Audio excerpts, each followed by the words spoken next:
Assalamualaikum warahmatullahi wabarakatuh.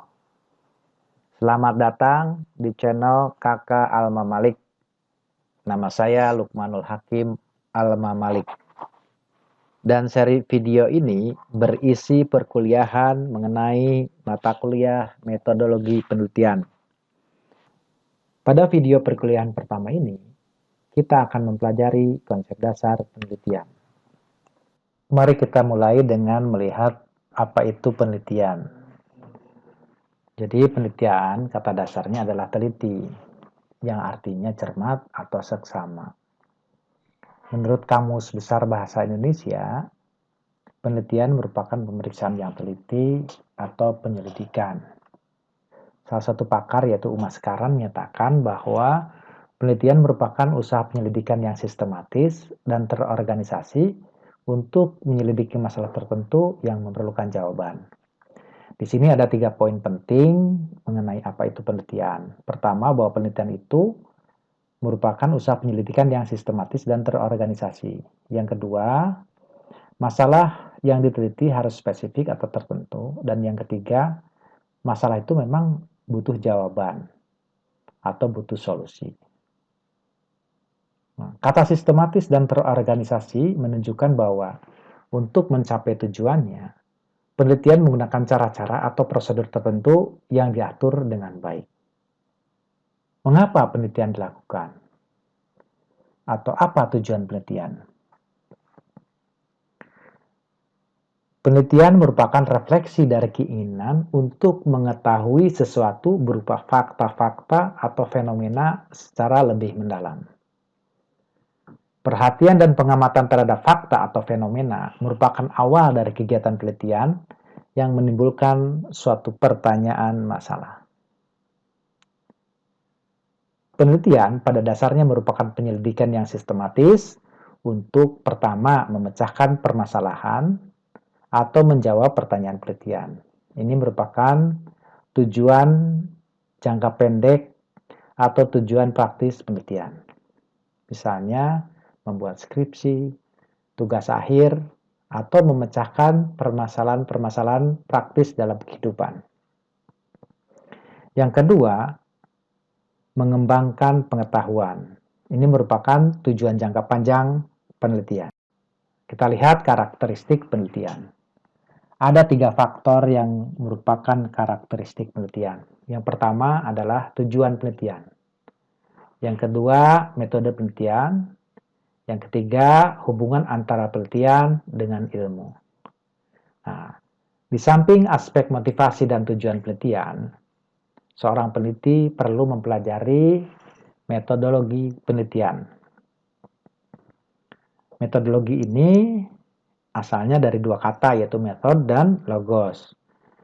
Metode berarti cara atau suatu prosedur, sedangkan logos adalah ilmu.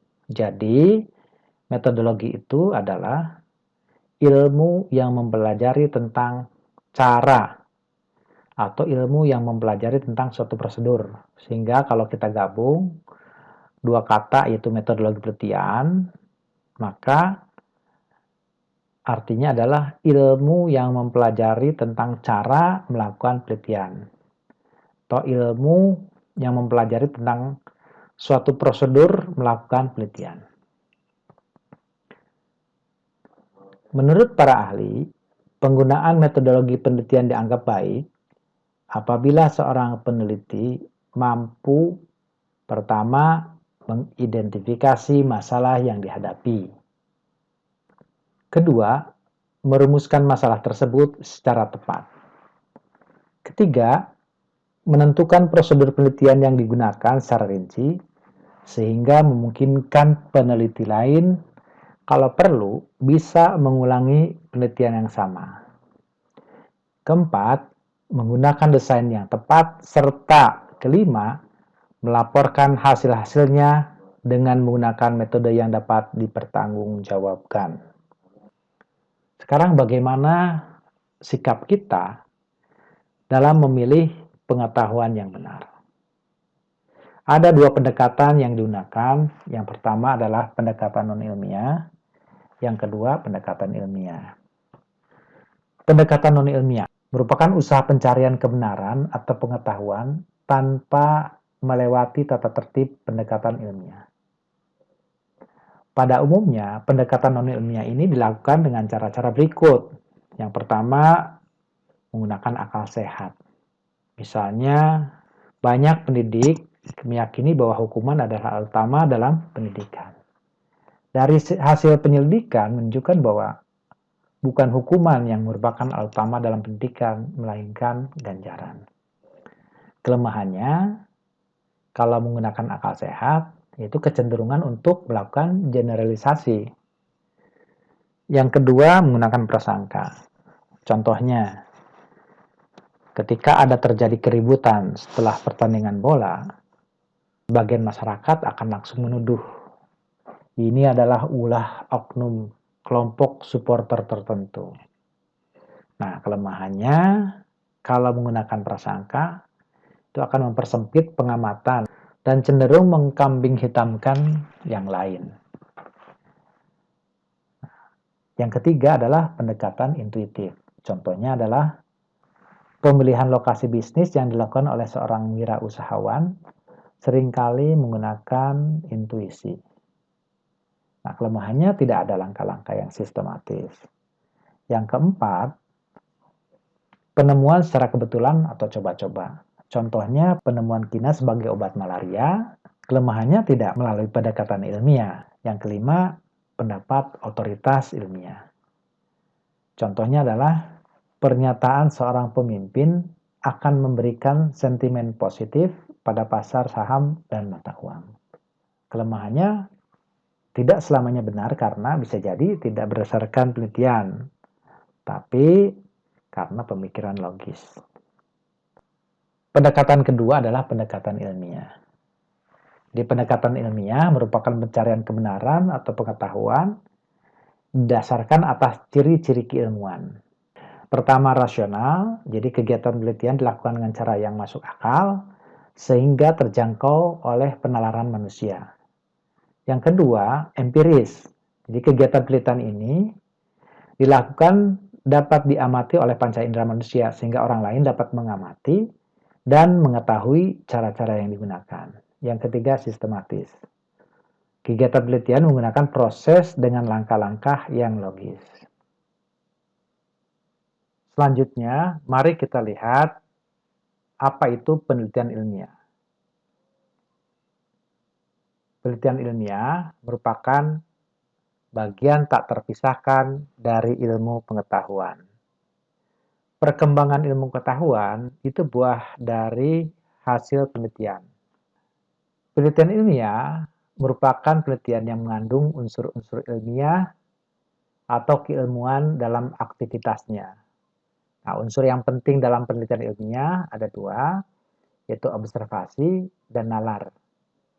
Kemudian penelitian ilmiah merupakan penyelidikan yang sistematik, terkontrol, empiris, dan kritis tentang fenomena-fenomena alami, dipandu oleh teori-teori dan hipotesis tentang hubungan yang diduga terdapat di antara fenomena-fenomena tersebut. Nah, penelitian ilmiah dapat merupakan mesin yang memproses produk ilmu pengetahuan.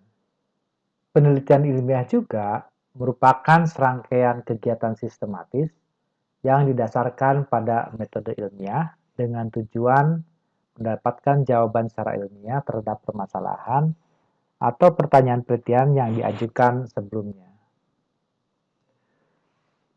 Sekarang kita lihat syarat melakukan penelitian ilmiah. Ada dua syarat untuk melakukan penelitian ilmiah. Yang pertama, seorang peneliti harus memahami konsep dasar ilmu pengetahuan yang berkaitan dengan objek penelitian. Misalnya, seseorang ingin melakukan penelitian atau membuat tugas akhir yang berkaitan dengan perancangan aplikasi sistem informasi inventory barang. Maka dia harus mempelajari dan memahami konsep perancangan sistem informasi, bahasa pemrograman yang akan digunakan, serta teori dan konsep tentang inventory barang. Atau contoh lain, jika seseorang ingin melakukan penelitian yang berkaitan dengan pemasaran, maka ia harus mempelajari dan memahami konsep dan teori pemasaran. Yang kedua, seorang peneliti harus menguasai metodologi penelitian. Jadi metode penelitian yang digunakan dalam bidang rekayasa atau engineering misalnya, seringkali mempunyai perbedaan dengan metode penelitian yang digunakan dalam bidang manajemen atau sosial. Selanjutnya kita lihat konsep ilmu pengetahuan. Ilmu pengetahuan mencoba menjelaskan fenomena atau fakta untuk memahami hakikat suatu objek atau mendapatkan pengetahuan tentang objek tersebut. Pemahamannya dilakukan melalui observasi atau pengamatan terhadap objek. Hasilnya merupakan sekumpulan fakta atau fenomena yang dapat dibuktikan secara empiris. Nah, ilmu pengetahuan ini berisi kumpulan teori-teori. Ilmu pengetahuan itu harus jujur, bebas nilai, dan objektif. Ilmu pengetahuan harus mempunyai ciri-ciri berikut. Yang pertama, terstruktur secara sistematis. Yang kedua, merupakan hasil observasi empiris. Yang ketiga, bersifat objektif. 4, jelas dan dapat diuji secara terbuka oleh semua orang. Sekarang marilah kita lihat pola dalam kegiatan berpikir. Ilmu pengetahuan merupakan hasil kegiatan berpikir, baik kegiatan berpikir rasional maupun kegiatan berpikir empiris. Dalam kegiatan berpikir rasional, kebenaran sebagai dasar ilmu pengetahuan didapat dari pemikiran manusia secara rasional, yaitu menggunakan rasio dan akal, tanpa bukti nyata di lapangan. Contohnya, terdapat 3 bilangan real, yaitu A, B, dan C. Jika A lebih besar dari B, dan B lebih besar dari C, maka A udah pasti lebih besar dari C. Kelemahan berpikir rasional adalah cenderung sulit untuk memperoleh kata sepakat tentang kebenaran. Karena setiap orang cenderung hanya percaya menurut kebenaran yang pasti menurut diri sendiri. Yang kedua adalah kegiatan berpikir empiris. Karena kelemahan berpikir rasional, muncul pola berpikir lain yang berlawanan, yaitu berpikir empiris, yang menganjurkan agar kebenaran atau pengetahuan dicari dari kenyataan.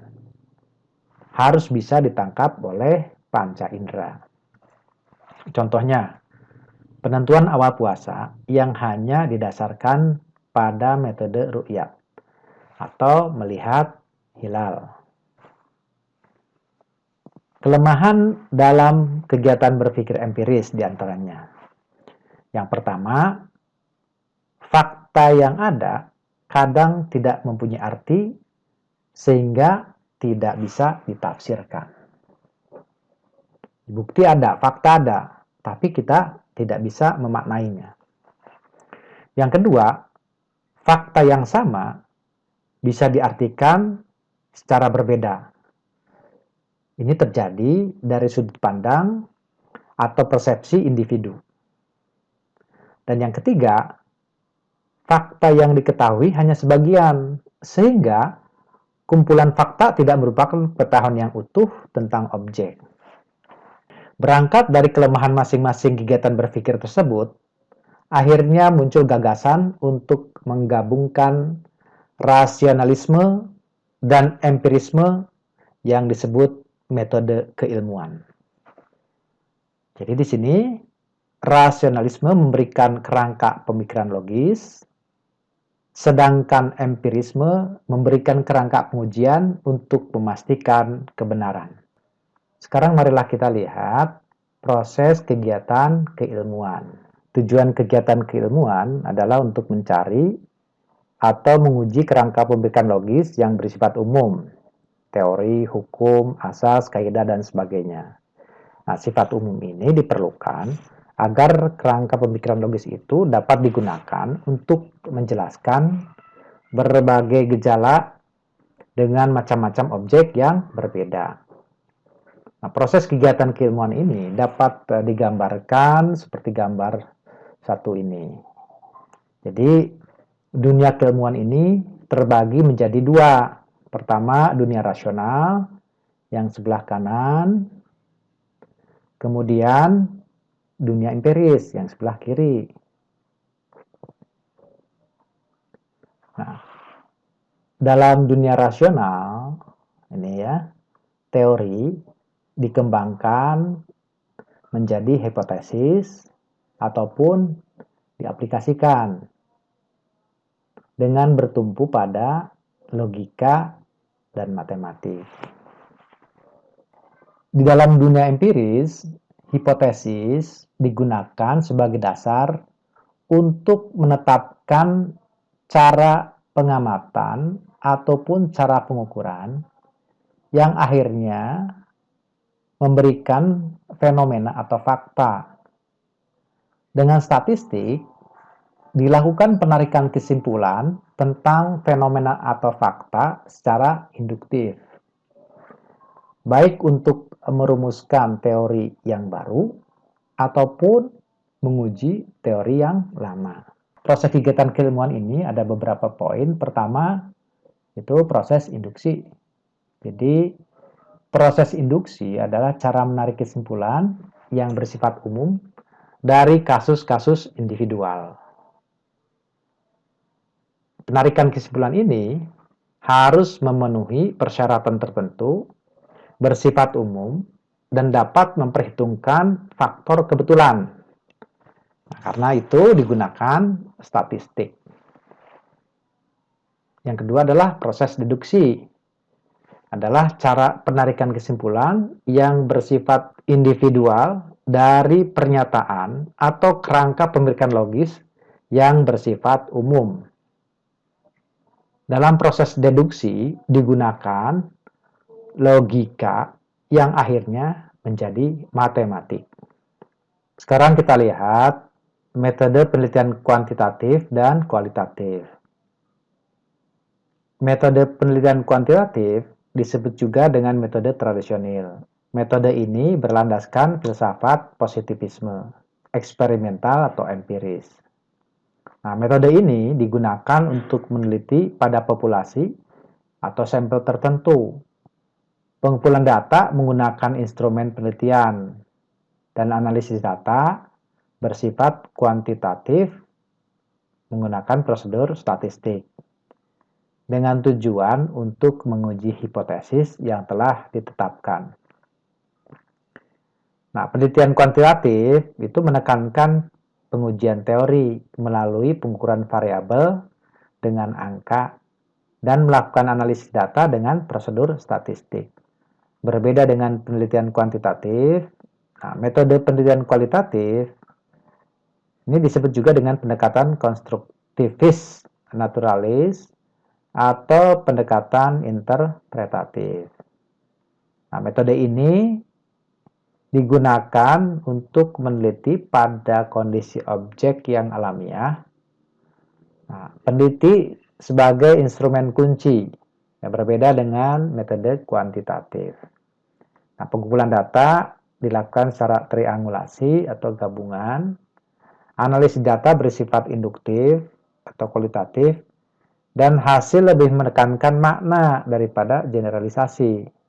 Penelitian kualitatif itu menekankan pada pemahaman mengenai masalah-masalah dalam kehidupan sosial berdasarkan kondisi realitas yang holistik, kompleks, dan rinci. Selanjutnya kita lihat kriteria penelitian ilmiah yang baik. Pertama, menyatakan tujuan secara jelas. Penelitian ilmiah yang baik itu adalah penelitian yang mempunyai tujuan yang dinyatakan secara jelas. Yang kedua, menggunakan landasan teoritis dan metode pengujian data yang relevan. Jadi dalam penelitian ilmiah yang baik, itu menggunakan teori-teori yang ketat dan baik sebagai landasan untuk menjawab masalah atau pertanyaan penelitian. Ketiga, mengembangkan hipotesis yang dapat diuji dari telaah teoritis atau berdasarkan pengungkapan data. Yang keempat, mempunyai kemampuan untuk diuji ulang atau direplikasi oleh peneliti lain. Kelima, memilih data dengan presisi sehingga hasilnya dapat dipercaya. Selanjutnya, nomor 6, menarik kesimpulan secara objektif. 7, melaporkan hasil secara parsimoni atau simpel. Ya, laporan penelitian ini sebaiknya menjelaskan fenomena atau masalah yang diteliti secara simpel. Kemudian yang ke-8, temuan penelitian dapat digeneralisasi. Jadi penelitian ilmiah juga menghendaki temuannya mempunyai kemampuan untuk dapat digeneralisasi dalam arti bahwa temuan penelitian dapat diharapkan pada lingkup yang lebih luas. Berikut kita lihat tahapan penelitian. Penelitian ini dimulai dengan merumuskan masalah dengan jelas. Setelah masalah dirumuskan, kita melakukan studi kepustakaan atau literatur. Dari hasil studi pustaka literatur, kita menentukan desain pendekatan atau strategi penelitian yang sesuai. Selanjutnya, kita rumuskan hipotesis penelitian. Tahap berikutnya adalah melakukan identifikasi, klasifikasi, dan definisi operasional dari variabel penelitian. Selanjutnya, kita pilih dan kita buat alat pengumpul data penelitian. Terus, kita tentukan populasi dan sampel penelitian. Selanjutnya adalah mengumpulkan data penelitian. Setelah data penelitian dikumpulkan, kita olah dan analisis data penelitian tersebut menggunakan alat analisis yang telah ditentukan sebelumnya. Dari hasil pengolahan dan analisis data, selanjutnya kita tarik kesimpulan. Dan terakhir adalah membuat laporan penelitian. Ada catatan dalam tahapan penelitian ini bahwa urutan dan jenis kegiatan yang perlu dilakukan itu bisa berbeda-beda sesuai dengan jenis penelitiannya. Demikian perkuliahan kali ini. Terima kasih.